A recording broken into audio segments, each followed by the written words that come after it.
Piece of cake. If you've ever played the game Monopoly, then you know it usually goes a little something like this. One player starts out with a few lucky rolls and gets some good properties, and then maybe makes a deal or two, and suddenly they've got a monopoly, and then some houses, and then out of nowhere they've got a new hotel on Marvin Gardens, and you're terrified every time you move around that corner of the board. And of course, eventually, inevitably, you land directly on that expensive yellow square and they squeeze you for all you've got. And the more money they acquire, the more they can keep building on their goddamn properties and buying new ones and making other big money deals for more properties in order to make even more money. And eventually, this seemingly lucky player ends up with every dollar in the bank. But there's obviously something joyous about the cruelty of it. How else could it be so popular? There's something deeply satisfying for the winner, not just about winning, but about everyone else's control of the board slowly dwindling until they have nothing left.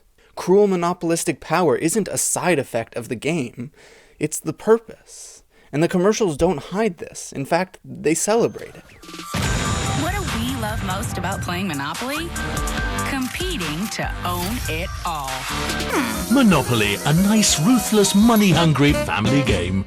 The ironic thing for me about Monopoly's popularity in the United States over the past 80 years is that in some ways the game accurately depicts a hyper-simplified version of a capitalist society like our own. In the US economy, the game may be more complex, but the same general rules apply. Every player, by the nature of the game, seems hell-bent on acquiring literally all the available capital. And just like in the game, the product is an inevitable movement toward monopoly. These days, big companies are constantly swallowing up smaller ones through mergers and acquisitions, giving them larger and larger market share. This trend was brought to the forefront of the national conversation in December when Disney tried to acquire 21st Century Fox in a $52 billion deal. And while we don't have the actual footage of the meeting between Executive Chairman Rupert Murdoch and the representatives at Disney, I can only imagine it looked a little something like this. Gimme!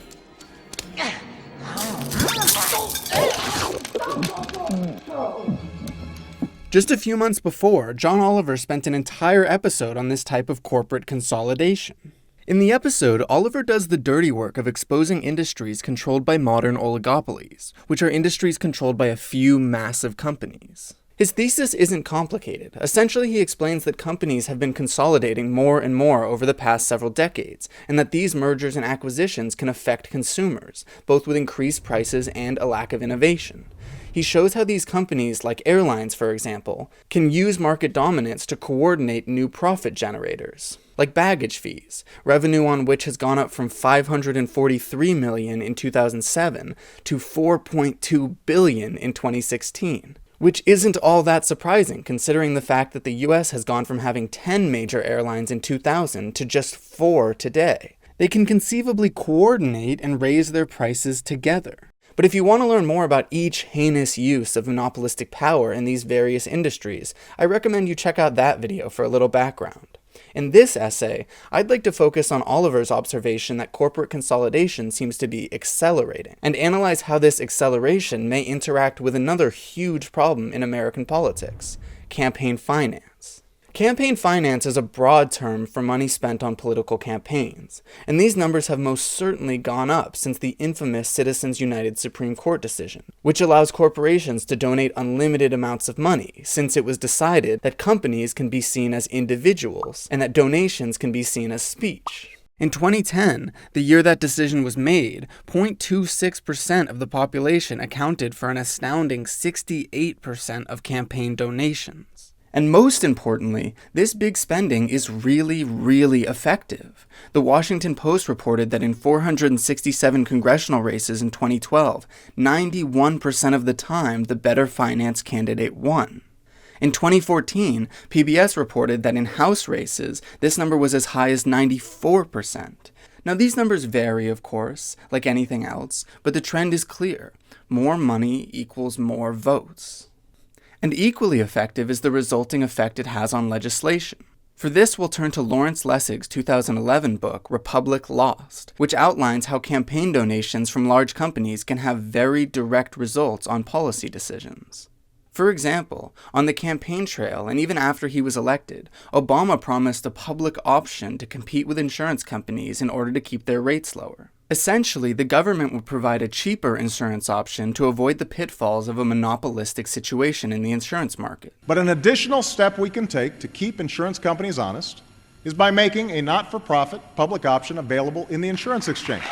And when he says keep the insurance companies honest, what he actually means is offering lower prices because the lack of competition in the marketplace has allowed these companies to charge whatever they want for medicine, pricing poor people out of drugs and procedures that could have saved their lives. And when the bill was actually going through Congress, the Congressional Budget Office estimated that this would save the government around $150 billion. But the problem was, according to Jonathan Cohn in his New Republic article, How They Did It, that money would come out of the healthcare industry, which prevailed upon ideologically sympathetic and, of course, campaign donation-dependent lawmakers to intervene.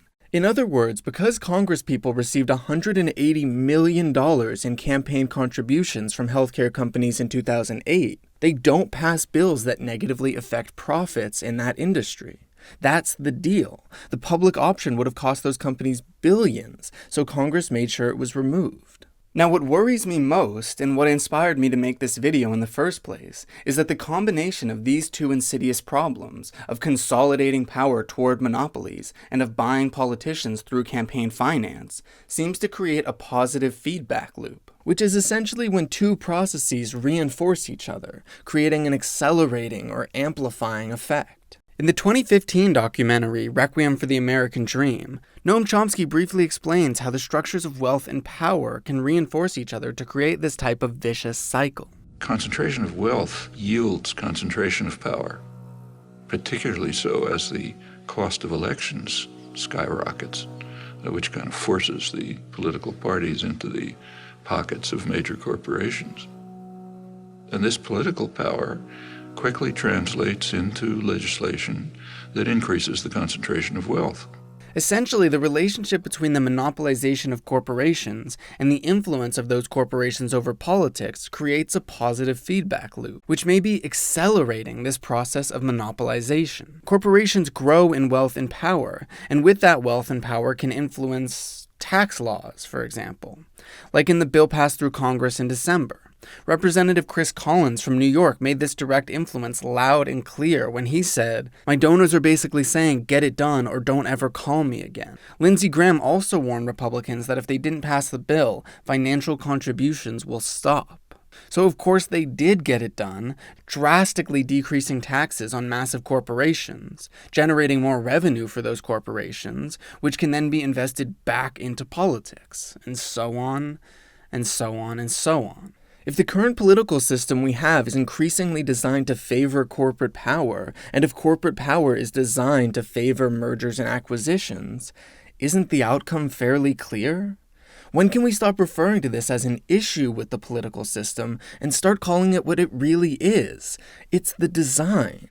In other words, more and more these days, cruel monopolistic power doesn't really seem like a side effect of this system. It's starting to feel a whole lot more like the purpose.